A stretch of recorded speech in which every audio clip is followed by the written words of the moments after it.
Hi, I'm Stacy Paradak Gowdy, and welcome to Front and Rear Crosses from the Ground Up. In this DVD, we will cover all of the steps involved in teaching a seamless front and rear cross. This method will benefit dogs from initial puppy training, retraining, and all steps in between.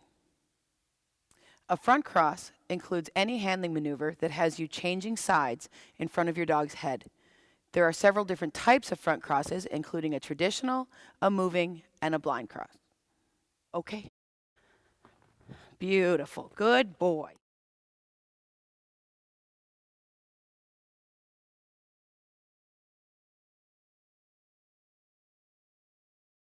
A rear cross occurs anytime you change sides behind your dog's tail. You can utilize a path shaping rear cross, or you can just send your dog and cross behind. Good boy.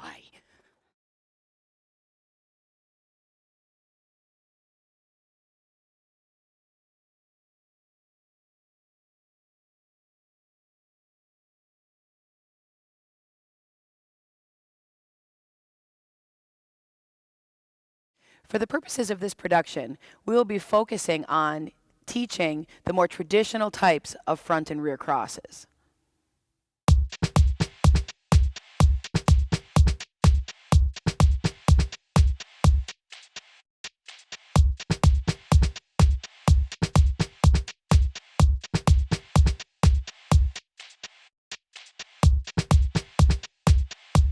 Teaching front and rear cross cues requires some foundation skills already be in place. The dog should be proficient in understanding the value of a hand signal. The handler should be consistent in the use of the hand signals as they are taught, regarding the absolute meaning of the hand signal. The dog needs to have a beginning understanding of the importance of finding a position parallel to the handler. The dog should also have a basic understanding and recognition of a jump. Your dog should have basic obedience skills: sit, stay, and down as examples. In this DVD, we will be demonstrating and explaining both hand signal awareness and the steps involved in teaching the parallel path. If you need further instruction in jump training or obedience skills, there are many other sources for this information available through Clean Run.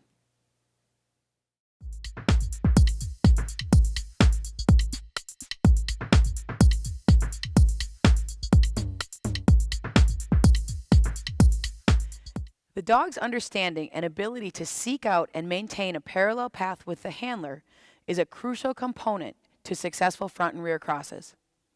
The dog's default to a parallel position helps maintain the efficiency of the cross.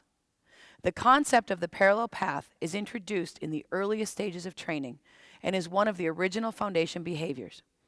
I begin by teaching a stationary side behavior on both my left and right sides, and I build on that behavior until the dog understands how to move into a parallel position from anywhere, even when we're both moving. I initially teach the dog to find a position on a verbal cue as well as on a hand signal, and eventually these cues become unnecessary on course because taking a parallel path becomes the dog's default behavior. Step 1 in teaching the parallel path involves me actually just stepping into position next to the dog, at which point I will overlay the cue for that position. Shock. Sit. Good. Heel. Good. Okay. Good. Good. Side. Good boy. Good. Okay. Good job. Very good. You gotta quit choking on the treats. Ready, sit. Good. Heel. Yes. Okay. Good. You are a good dog. Yeah. Ready, sit. Come here. Ready, sit. Okay. Good boy. Sit. Good. Side. Good boy. Okay. Very good. This is fun, isn't it? It's very, very fun. Good. Wait. Good. Okay. Good job. Good. Ready? Come here. Sit. Good. Wait. Side. Good. Okay. You may have noticed at one point when I went to step into position, Shock moved away from me. This happens all the time. What I would do in that instance is Sit. Place Shock in a sit and use a food reward to keep him in position while I stepped in. Side. Yes, okay. Good boy. Very good. In the next step, I'm going to actually be drawing the dog into place. Once he's in heel or side position, that is where I'll overlay the verbal cue. Ready, Shock. Good. Heel. Good. Okay. Before I tell Shock to heel, I have to make sure that the dog actually is parallel to my body. As you draw the dog into position, if he has a tendency to swing outside, you can use your treat to draw his head slightly outside to bring his rear end in. At the point that he becomes parallel, offer the cue, reward, and release. Okay, good boy. Very good. Hey, good. Very good. Good boy, Shocky. Yep, you're a quick learner. You are. Ready? Side. Good, we'll do another one. Okay. Good boy. You are a good man. Ready? Side. Okay, very good. Good. As I draw the dog back, I'm also bringing back the leg that's closest to the dog and walking him up into position as I bring the leg forward. Good. Okay. Good boy. Ready? Good. Good boy. Yes.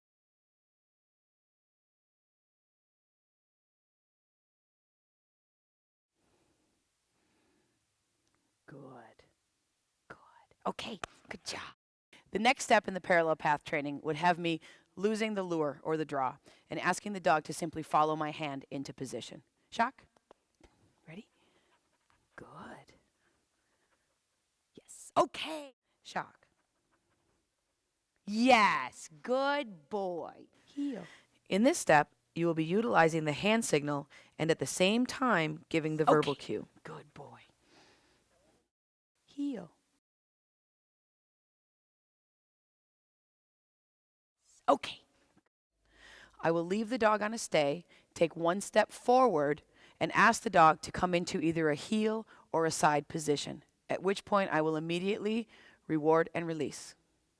In this step, you will be using the cue to call the dog into position. I'll go back to using food, not only as a draw, but also immediacy of reward. Okay, buy me. Good. Wait. Good. Buy me. Yes. The remaining steps involve calling the dog into heel or side from varying distances and positions, keeping in mind that the dog must end up parallel to the handler at the completion of each repetition. You will notice in the later steps that we have incorporated physical cues, a hand signal, and bringing the inside leg back to simulate what the dog will see on course. As with all exercises, you must train the dog to offer the behavior on both the left and the right side at each stage.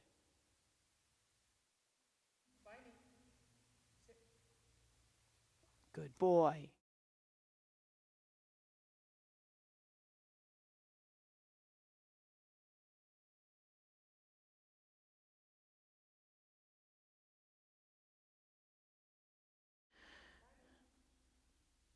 Perfect. There we go.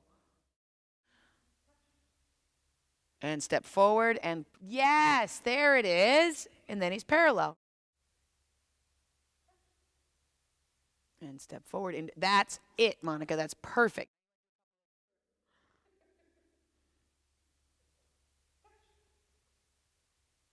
Lovely.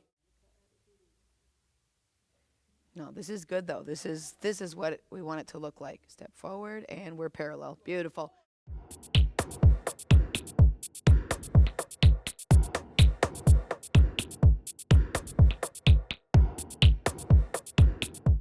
Teaching your dog to come to hand creates a moving target that the dog should always be driving to on course. The hand signals that you will present will not only tell the dog where to go, but also tell the dog where not to go. It doesn't matter what signal you want to use for a particular action. What matters is that once you've established the meaning of a hand signal, you are always consistent in its use. If you decide that an outstretched arm means get out, then an outstretched arm must always mean get out. I start hand signal training on day 1.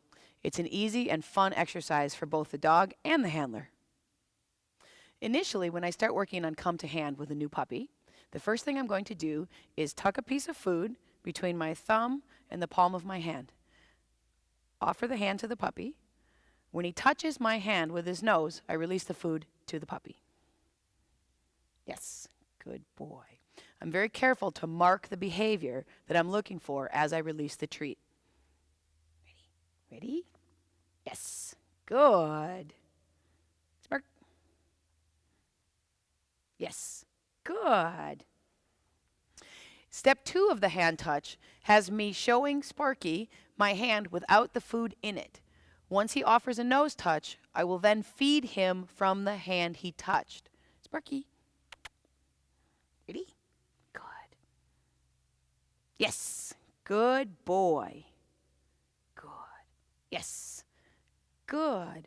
To maintain consistency, it's very important that I remember to always reinforce from the hand that I'm asking the dog to come to. Ready? Okay. Yes. Good boy. Yes. Good. Very nice. Ready? Yes. Good. Very good. Keep running out of food. Spark. Yes. Good. Yes. Very nice. Okay. Good boy. In the next step, I'm going to be asking Sparky to find my hand from greater distances. Again, being very careful to reinforce him from the hand I'm asking him to come to. Yes. Good. Very good. Yes. Excellent. Ready? Yes. Good. Yes. Very good. Yes. Good job. Okay. Good boy. In this next step, I'm going to be asking Sparky to follow my hand. Spark. Good. Good.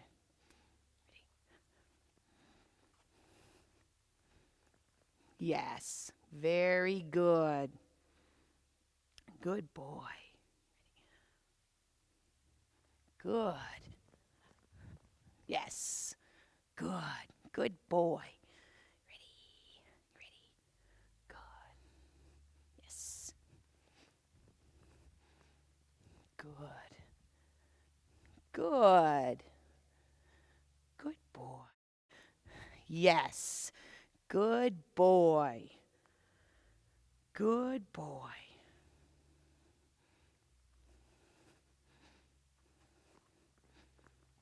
Yes. Very good. Very good. Sparky. Good. Yes. Good. Sparky. Good boy.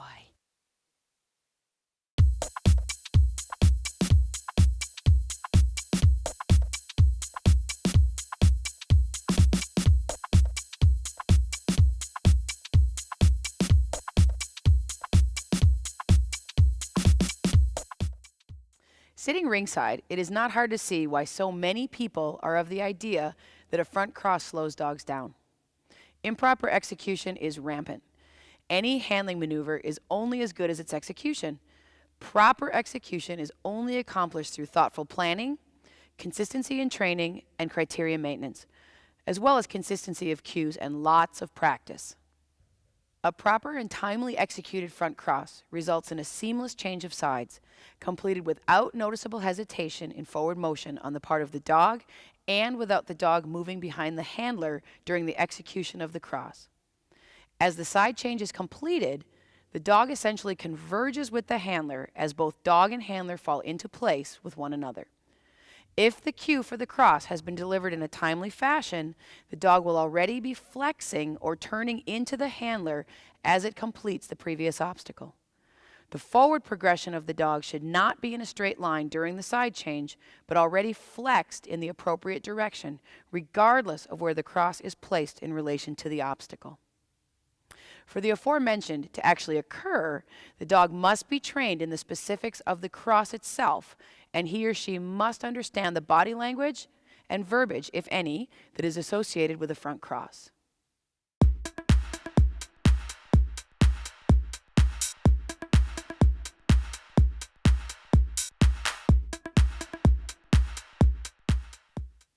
There are many steps involved in teaching a front cross, as well as numerous physical cues that accompany a properly executed front cross. The physical cues would involve a dropped inside shoulder, initiation of the outside hand, and a turn into the dog's path. There isn't really a specific verbal cue associated with a front cross. You will hear people using the dog's name, a here or come command as extraneous attention-getting cues that are, frankly, in most instances, unnecessary.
The most commonly missed step in the teaching of the front cross is reinforcing the dog's position to the handler without regard to how they arrived in that position. For example, the handler calls the dog over the jump and turns 180 degrees, calling the dog to a side or heel position. As the dog lands past the handler, turns, comes back to the handler, it is then rewarded just for ending up in heel or side position. What the handler fails to understand is that what you are reinforcing is getting in position from anywhere. For a front cross to be efficient, there should be no overlap of ground used. The dog should land in heel or side position off of the obstacle without the turn and return. To prevent excessive yardage in the cross, it is imperative that you are careful to reinforce only what you expect as a finished product, breaking down the behavior into even smaller steps. Rather than starting with a 180-degree turn, we are going to train the dog to read and react to the shoulder drop, one of the physical cues indicative of a front cross. This occurs as you turn 90 degrees into the path of the dog, which compels them to turn into your path, immediately rewarding them for coming into a front position. To initiate this, you'll leave your dog on a stay, the position of your choice. Doesn't have to be a sit or a down. A reasonable distance from a single jump or set of uprights. I would be inclined to use only the uprights if I'm also dealing with jumping issues at the same time that I'm introducing the front cross. The use of uprights only allows the focus to be on the handling maneuvers and not obstacle performance issues. You will lead out far enough past the jump or the uprights to ensure that the dog does not jump past you. It is better to go too far than not far enough. The purpose of this, as with all training exercises, is to set up both dog and handler for success. It is far easier to teach a behavior more reliably and faster if they are offering the desired behavior from the very beginning. With your back to the dog, you will extend the hand closest to the dog and release the dog over the jump or between the uprights. Once the dog has been released, the extended arm will drop as you turn 90 degrees into the dog's path, encouraging the dog to land in front. Immediately praise and reward the dog for landing in front of you. This can be a game of tug or a food reward. This step is instrumental in creating an understanding of one of the initial physical cues involved in signaling a front cross. It also reinforces the dog for offering what is the truly desirable behavior of converging with the handler in the negotiation of the cross and not landing past the handler and moving into position.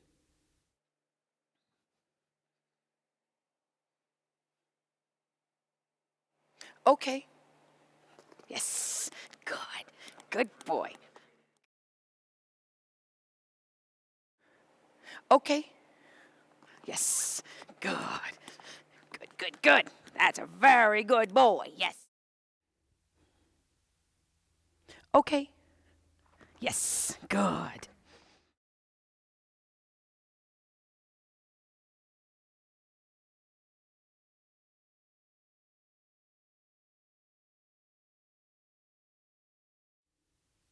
Next, you need to begin to close the distance between yourself and the jump, expecting the dog to jump round in order to land in position.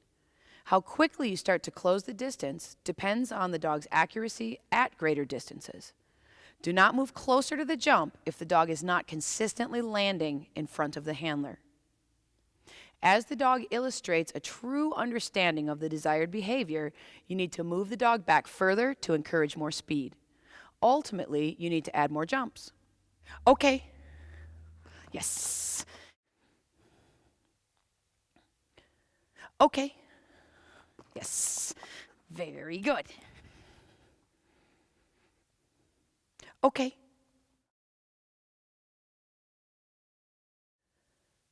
Okay.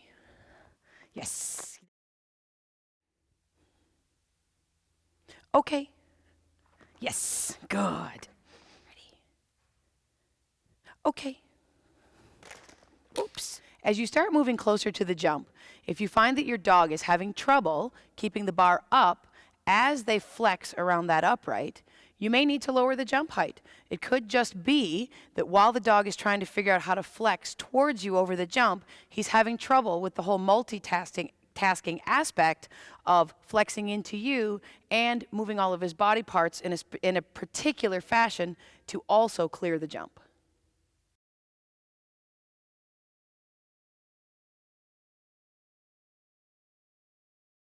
Okay. Yes, good. That's excellent. Okay. Yes. Okay. Yes, good boy.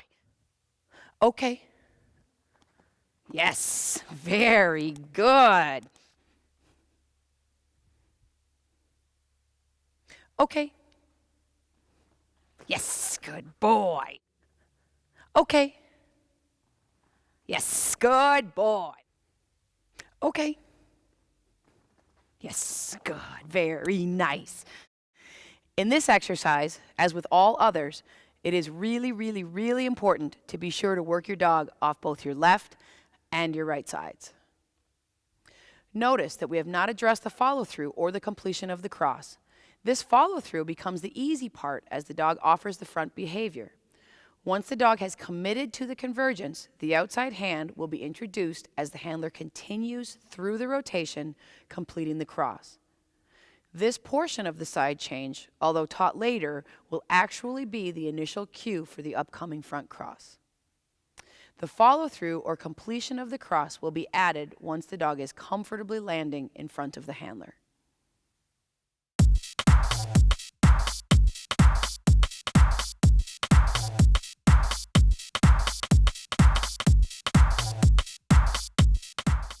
Cueing the cross relies very heavily on the dog's fundamental hand signal awareness skills and definitely reminds us of the necessity of proper foundation training. We will be teaching the dog that it is not permissible to break the plane of the extended signal. In doing this, the dog learns to read the initiation of the outside hand as a cue to collect, set its lead, and flex over, off, or out of the obstacle preceding the side change. Going beyond the dog's ability to present itself to the handler's outstretched hand, adding a jump to the mix will allow the handler to mark in a more timely fashion the appropriate response, as well as learn the timing of the cue in a situation that sets the handler up for success as well. To begin, place the dog in a stay, approximately 6 to 12 feet behind the jump. Lead out to the jump, standing perpendicular to the jump. Release the dog over the jump using the hand closest to the dog. And immediately upon release, introduce the alternate hand, extended forward over and slightly behind the jump. Doing so will signal the dog to adjust or collect its stride prior to jumping, which is exactly what we are looking for prior to a front cross. Once the dog has committed to the jump, the handler should step back and turn 90 degrees into the dog's path. Beginning this way virtually eliminates all timing on the handler's part and allows the dog to do its job. The reason that I initiate the stride collection cue from a stationary position is so that I take away all issues of timing on the handler's part. I know that if I start with my hand outstretched over this jump, any dog in the name of comfort will add a stride or collect their stride before taking the jump. These are examples of a collected and an extended stride.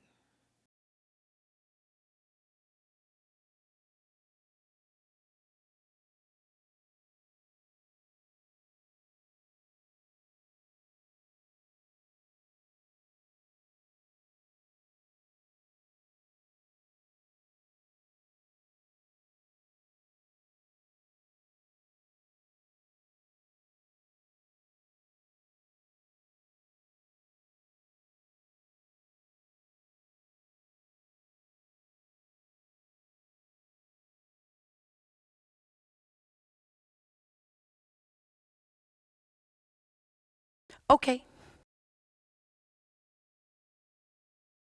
Okay.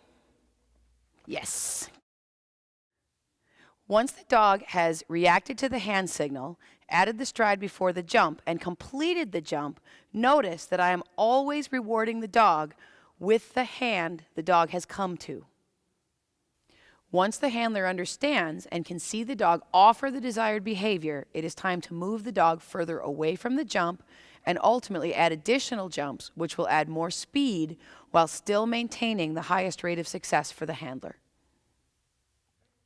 I will gradually increase the dog's distance from the jump by maybe a foot or two at a time, allowing the dog to experiment with stride collection at different speeds and from different distances.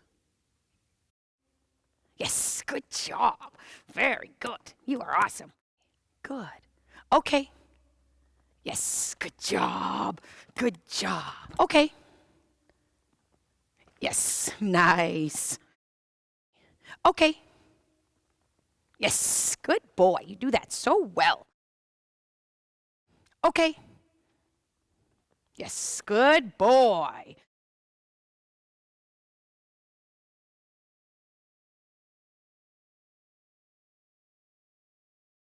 Okay.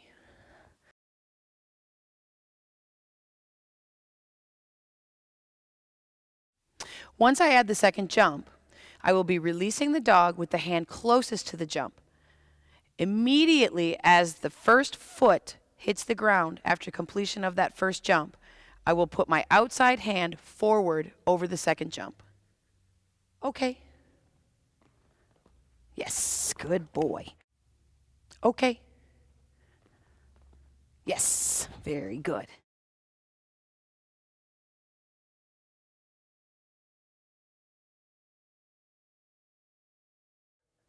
Once again, at the completion of the exercise, I am very careful to reward bonus with a toy coming from the hand closest to the dog.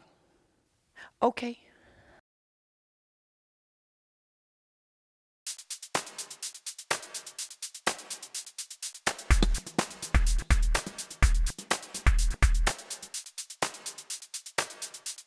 The next step involves going back to a single jump. With the dog positioned 6 to 12 feet from the jump, the handler will lead out to a place just prior to the jump. With the handler's back to the jump, releasing the dog and immediately moving forward, extending the alternate hand prior to the dog's commitment to the jump, resulting in the dog collecting its stride, setting its lead, and flexing the direction of the handler. This step initiates the first real necessity for handler timing in cueing the cross. If the handler signals too late, the dog will still proceed over the jump with a straight trajectory, landing past the handler and regrouping after the fact on the other side of the jump. The key to successfully cueing the cross from a handling perspective is the timing of the cues. The handler must cue the cross before the dog has committed to the jump for it to be efficient.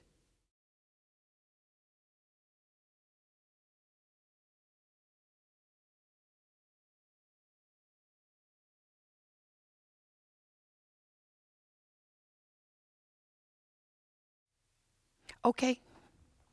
Yes, good boy. Okay. Yes, good boy. Okay. Yes, good boy. Okay. Good. Okay. Yes. Allowing the dog to have more speed into the cross by adding another jump and or backing the handler up to incorporate more motion, thus increasing the level of difficulty in maintaining proper timing, becomes the next step or steps in the process. Once I add motion myself, the timing of the outside hand remains the same. As the dog comes over the jump and hits the ground with his first foot, my second hand or the outside hand will begin to come up. Good boy. Okay.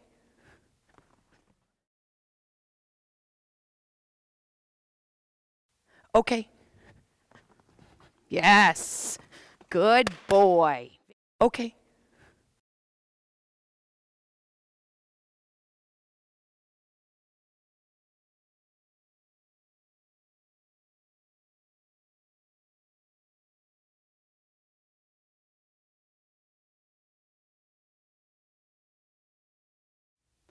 All of the work that was done previously teaching the dog to land in front is exemplified in the finished product, resulting in a beautiful step in the dance that we call agility.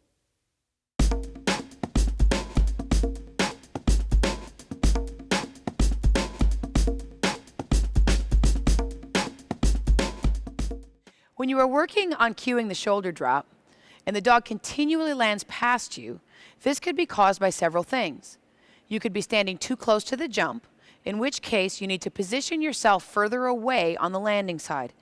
It's better to be too far away than too close. Alternatively, you may be rotating past 90 degrees. Many people inadvertently rotate 180 degrees thinking about the finished product. At this stage, you need to rotate just 90 degrees and reward the dog. If the dog is continually knocking bars, please keep in mind that these exercises are first and foremost about teaching physical cues and the dog learning how to read them and control his body appropriately. Pick your battles. It's all right to put the bar on the ground and gradually reintroduce height in small increments. If the dog repeatedly fails to respond to your physical cue and does not collect, at this point I would introduce a gate positioned approximately 3 feet away from the jump on the landing side. I would also lower the jump height. From a stationary position 6 to 9 feet from the jump, ask the dog to negotiate the jump, marking and rewarding the stride collection. The physical barrier will cause the dog to offer the stride collection. Gradually increase the dog's starting distance from the jump and the height of the jump until it's at full height. Then remove the gate. Okay. Yes, good boy. Good. Okay. Yes, good boy. Good boy. Okay. Yes, good. Very good. Okay. Yes, good. Very nice.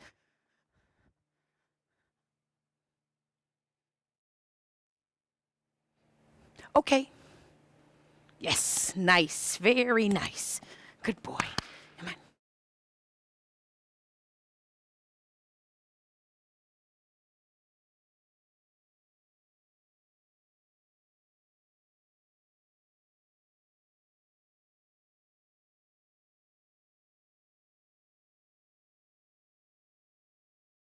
Okay. Yes, good boy. If you've positioned the gate approximately 3 feet away from the jump and your dog is still having trouble going over the jump with the gate that close, feel free to move the gate back and then gradually bring it a little bit closer to encourage greater stride collection. If you find that the dog turns better to one side than the other, keep in mind that all animals are sided and will find it more comfortable to turn one way over another. If you find this to be the case, the best course of action is to ask the dog to do 2 repetitions in the more difficult direction for every 1 repetition to the comfortable side. Also keep in mind that a dog's build may influence the degree of flexion possible. Shorter backed or deeper chested dogs will not be able to bend as tightly as longer backed or more streamlined dogs. Be realistic with your expectations in this regard.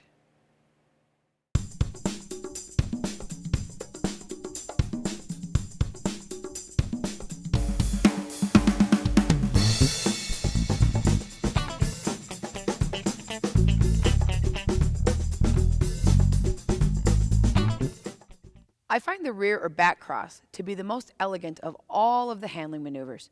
A properly executed rear cross sees the dog and handler effortlessly changing sides in a fluid and flowing manner. In competition, we see all sorts of improper rear cross performances, the results of which seriously impede the efficiency of the run. A properly executed cross does not include a spin or the handler ushering their dog in front of them in an effort to force the cross. Using a rear cross as a side change option should see the dog taking the obstacle following the side change on the appropriate lead with their trajectory in the direction of the next obstacle in sequence. The rear cross involves the handler driving the dog forward with the inside hand. This hand sets the lead and turns the dog to the next obstacle.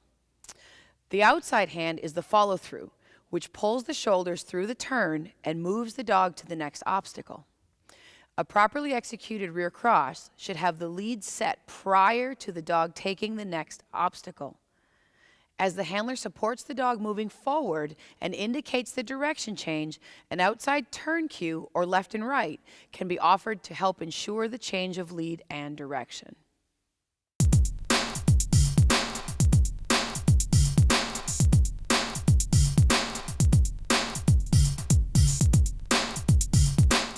The physical cues that will be utilized in performing a rear cross are an extended hand signal on the side closest to the dog, either in front to move the dog forward or a curved signal indicating a lead change.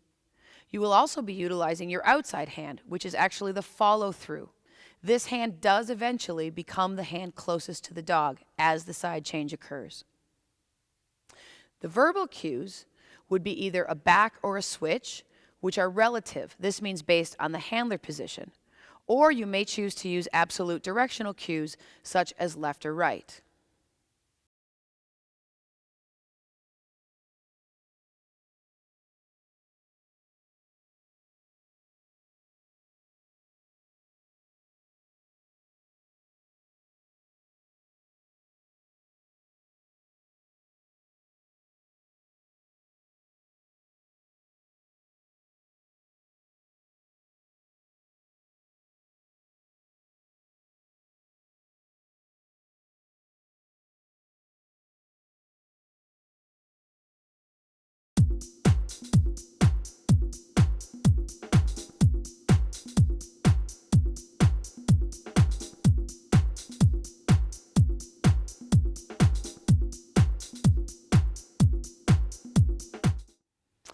The go command is a verbal cue that can be used along with the hand signal to prompt the dog to move forward away from the handler.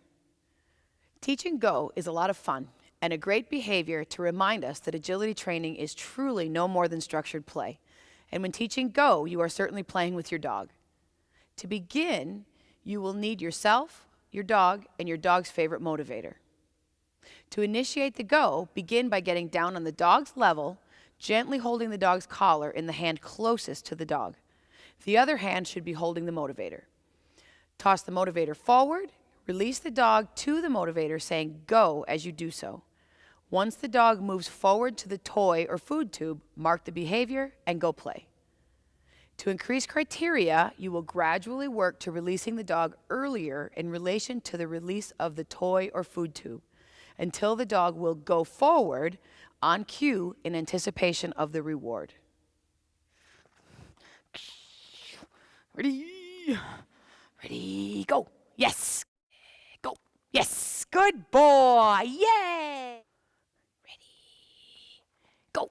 Yes. Good boy. Very good. Ready, go.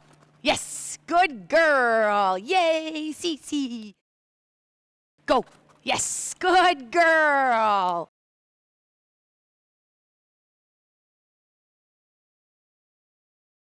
Go. Yes. Good girl.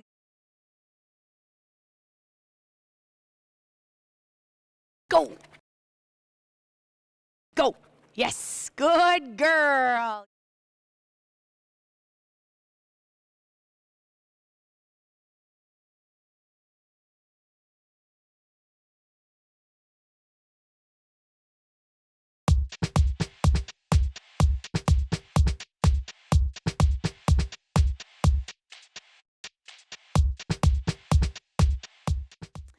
I initiate the outside turn cue from a stationary heel or side position, first drawing the dog in a full 360-degree circle at my side, overlapping the verbal cue. Your verbal cue can be a left or a right, or a back or a switch. Just remember that left and right are absolute directionals, meaning the direction the dog turns is always based on the dog's position, whereas back or switch are relative directionals, meaning the direction the dog turns is based on the dog's position relative to the handler. Back and switch always mean to turn away from the handler regardless of what side the dog is on. If you are teaching left and right instead of back or switch, the same steps can be followed. The reason that I initially teach the outside turn as a 360-degree turn is to encourage a tight turn that has the dog working off of his rear. The dog essentially picks up his front and pivots on the rear. The idea is to teach the dog to default to a pivoting outside turn that can always be widened with the handler's physical intervention. When I initially start training the dog to do an outside turn, because I don't want to overlap all the various behaviors that I'm teaching, I will either step into a parallel position or use a piece of food to draw the dog into a parallel position before I ask for the other behavior. Buddy? Good. Once I know that he's parallel to me, I can initiate the outside turn. Ready? Good. Back. Yes. Good boy. It's very important that as he completes the turn, he also ends up in a parallel position. Good. Very good. Okay. Nice. Ready? Good. Ready? Back. Yes. Good boy. Good. Okay. Good job. I know. Ready. Ready. Good. Back. Yes. Good boy. Okay. Good job.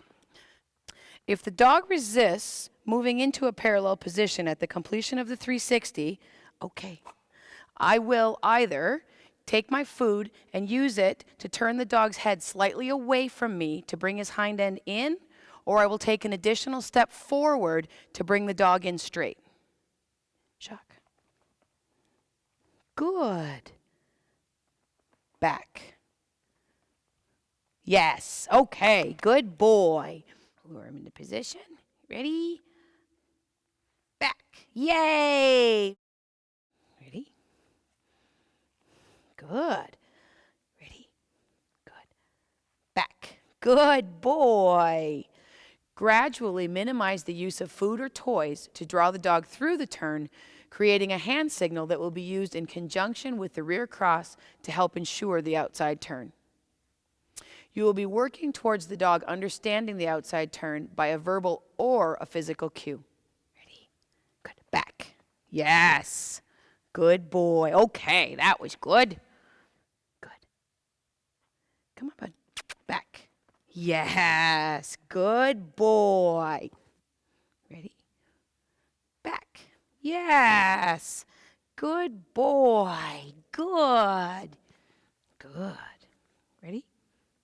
Back. Yes. Very good. Ready? Back. Yes. Very good. Next, you will execute the rear cross in place. You will cue your dog to turn away from you and at the same time turn 180 degrees in the same direction as your dog, changing your position to the opposite side of your dog. Be sure that at the completion of the side change, the dog ends up in a position parallel to you. You may need to take a small step forward to help the dog achieve this. This is to once again ensure that you are maintaining consistency throughout the training process. Ready? Ready. Back. Yes. Good boy. Ready? Okay. Back. Good boy. Excellent. Good. Good. Okay. Back. Yes. Very good. When you're initiating the outside turn behavior, if you find that your dog absolutely will not turn away from you, we might have to make things a little bit easier. To do that, what I'm going to do is step into a position parallel to my dog. With the hand closest to the dog, I'm going to hold on to their flank lightly, put the food in front of their nose, and bend them away from me. As the dog initiates the bend, I'm going to switch the food back to the other hand, step into a parallel position, and reward the dog. Back. Yes. Good boy.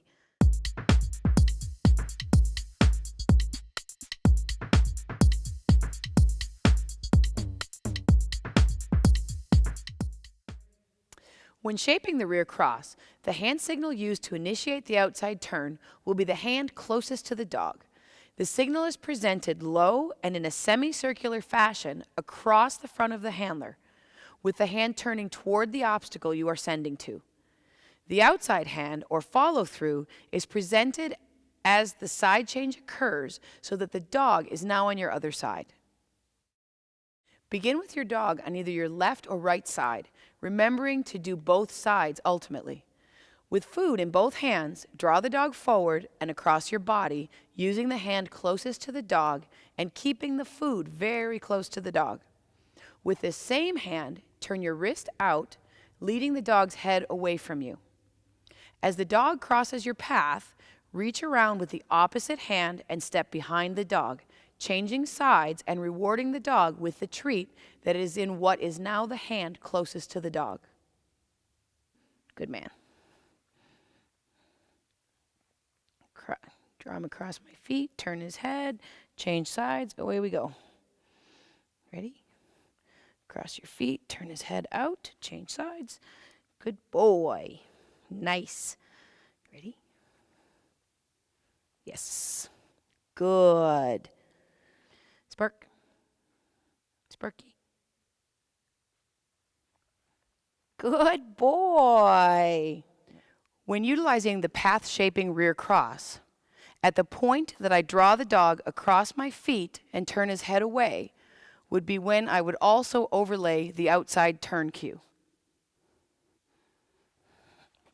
Ready, bud? Spark.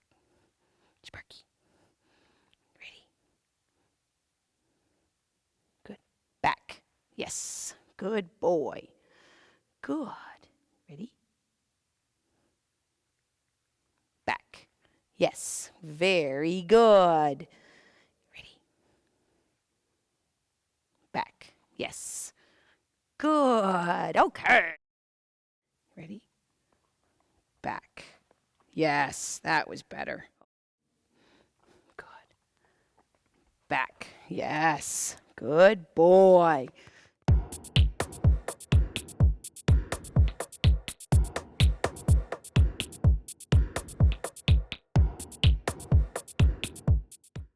The dog's ability to jump over a hurdle and their ability to execute an outside turn are both complex behaviors. Because of this, you must take the time to transition the two behaviors together. It is important to make the transition as easy as possible for you and the dog. So I start with a single jump set at a very low height and my dog's favorite motivator. This can be a toy, food tube, or a food stuffable jackpot toy. I start by positioning the dog in a stay facing the jump. I straddle the jump facing the direction I'm going to be turning the dog. Holding the toy in the hand that is closest to the dog, I release the dog to the jump, at the same time signaling and asking for the outside turn. As the dog clears the jump and turns in the appropriate direction, I release the toy in the direction the dog is turning. Feel free to place the toy on the ground on the other side of the jump if necessary.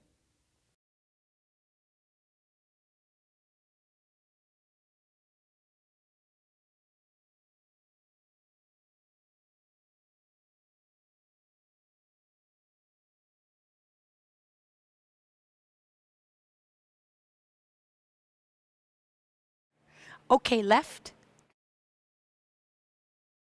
Wait.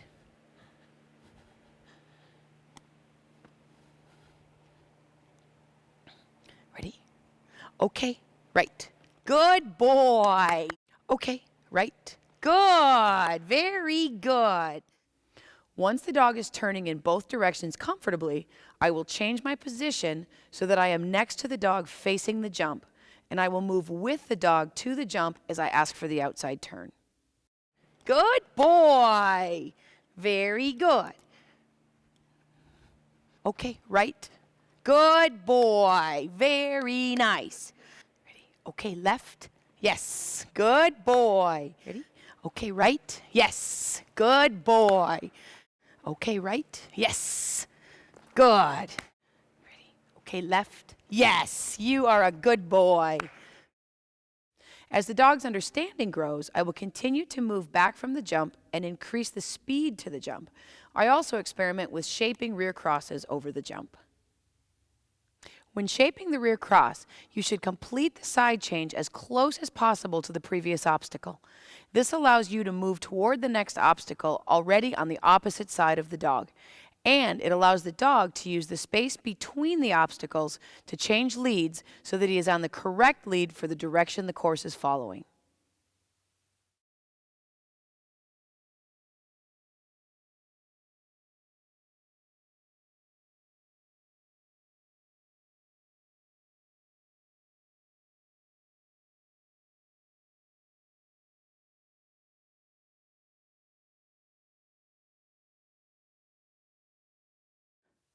Okay.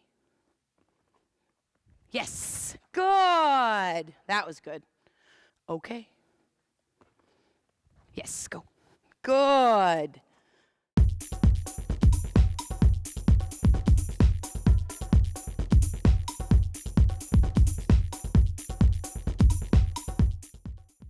When negotiating a rear cross, the handler's shoulders should be facing forward. If the dog spins, there can be several reasons. It might be that you're over-rotating the dog before the follow-through.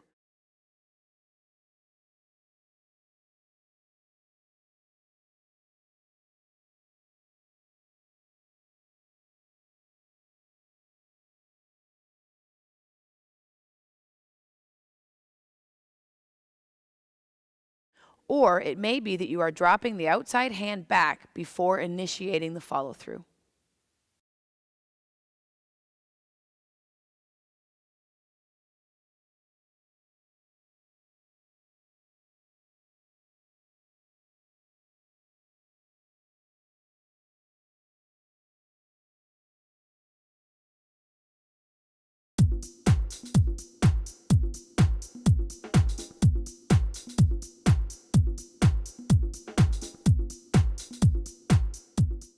Once you have perfected the individual skill sets necessary for front and rear crosses, it's time to test them out on longer sequences using a variety of obstacles. If you at any point are unhappy with the dog's performance or your own, do not hesitate to go back to the basics and strengthen your foundation. It is my sincerest hope that this DVD helps you to achieve smooth and seamless front and rear crosses.